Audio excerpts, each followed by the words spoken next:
show you another book to me. This is the book of Herodotus. Herodotus is a very important Greek historian. He was born during the 5th century BC. Herodotus came to Egypt about 445 BC. And he wrote a very important book that talks about the time. His book is divided into several small books. The most important to us, the book of Herodotus about Egypt. So this is the second book. So lots of historians, they depend on the writings of Herodotus about what he said, and when he came to Egypt, lots of things about that. So the book of Herodotus is considered to be a very important book, but also the historians, they say that there are lots of things that we should take care of the books of Herodotus and his writings.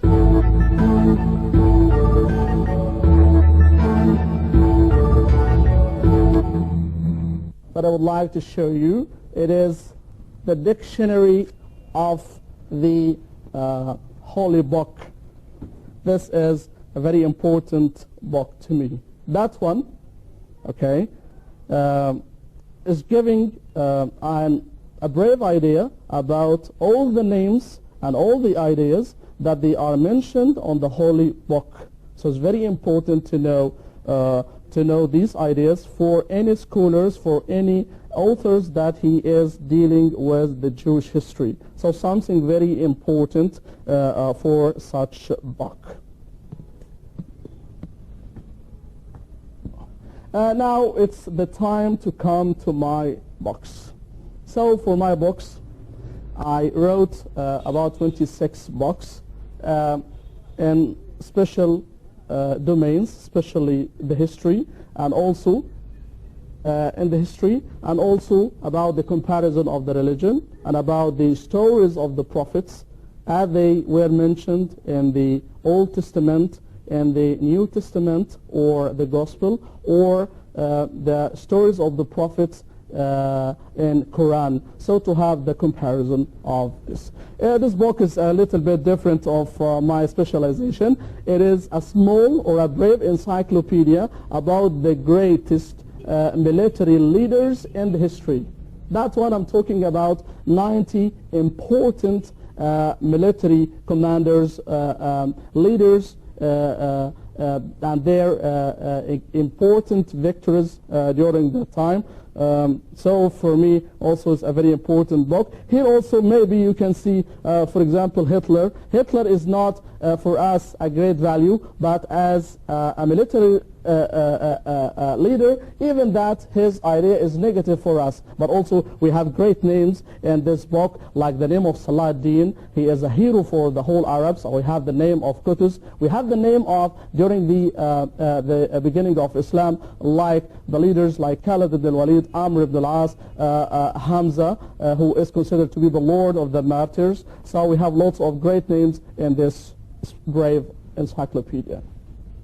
Also for one of my books that I would like to show you, this is the book of the prophets in ancient Egypt, or in pharaonic Egypt. This is a very important book to me, as the book is very closer to me. I'm talking in this book about the story of the prophets that they were living in Egypt.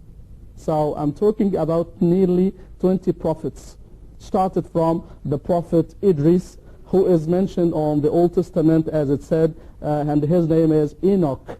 So Idris, alayhi salam, peace be upon to him, he is the 7th generation of Adam. So after that, I was talking about Mitzrayim. Mitzrayim, he was the grandson of the prophet Noah. Mitzrayim, the one that the Egyptians, they belonged to him. So we got our name, as it said, from the name of Mitzrayim, who is the grandson of prophet Noah. And from his time, we have a very important title for the whole Egyptian. This is of the world. Egypt is mother of the world. There's something very important in our tradition, and it is mentioned as a tradition from Ibn Abbas or by Ibn Abbas. He said that Prophet Noah, when his grandson, he came to Egypt to live in Egypt, his grandson Mitzrayim, he told to him, and he called God to bless the land where he will go there as the mother of the world or the mother of the kingdom.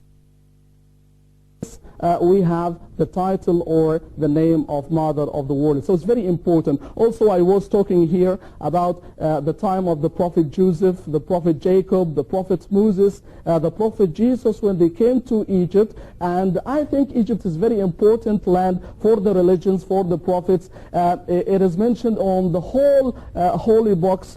So I think no comparison between Egypt and any other country about its value in the holy book. So Egypt is considered to be as the cradle of civilization and also the cradle of the religions, and to be also the land of prophets where lots of prophets they were living on this land. I have another book about Akhenaten. Akhenaten and the monotheism that he called about. For the first time, an Egyptian pharaoh, he called the Egyptians about monotheism. And some people, or lots of people I can say that they have a false idea. That monotheist in the world or in the history. No, it's not true. But he was the first king or Egyptian king that he called to one God.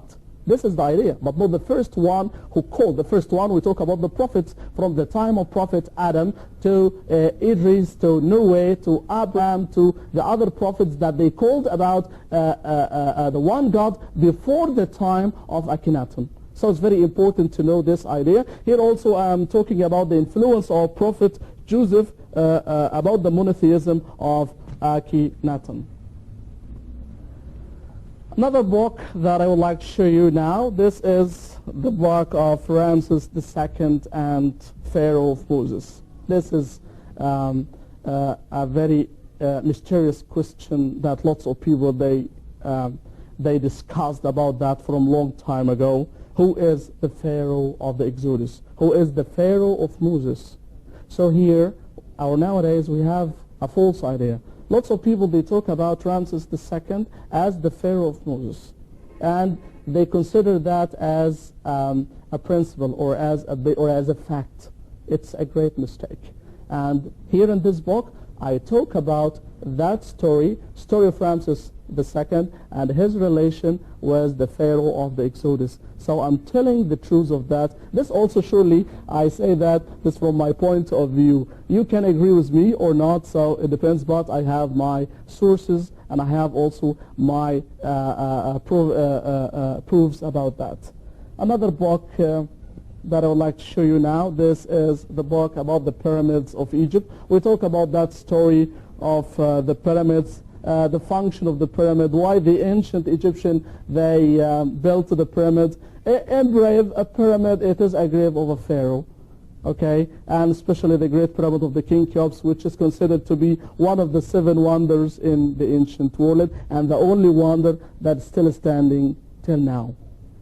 Another book I would like to show you, this is the book of the book of Alexander the Great and Zulkarnain. Here there's a comparative idea.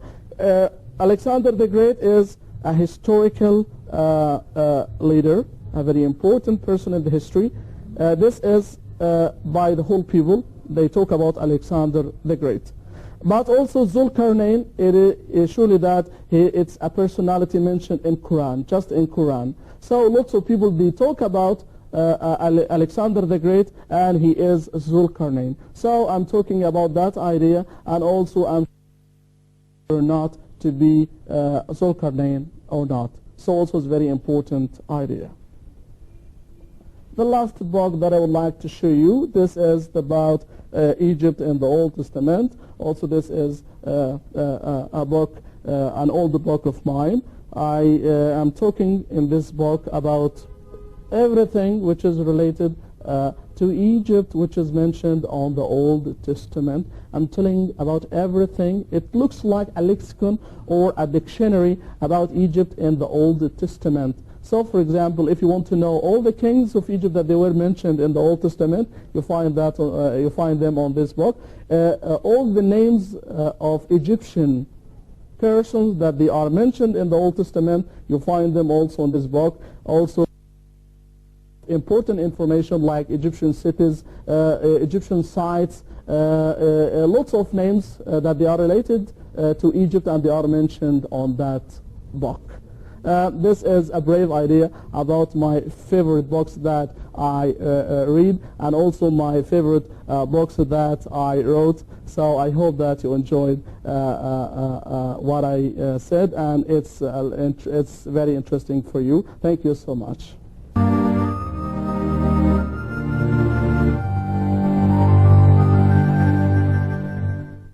That brings us to the end of this edition of Bookworm. I hope you've enjoyed it, and I look forward to seeing you again next time. Till then, it's goodbye.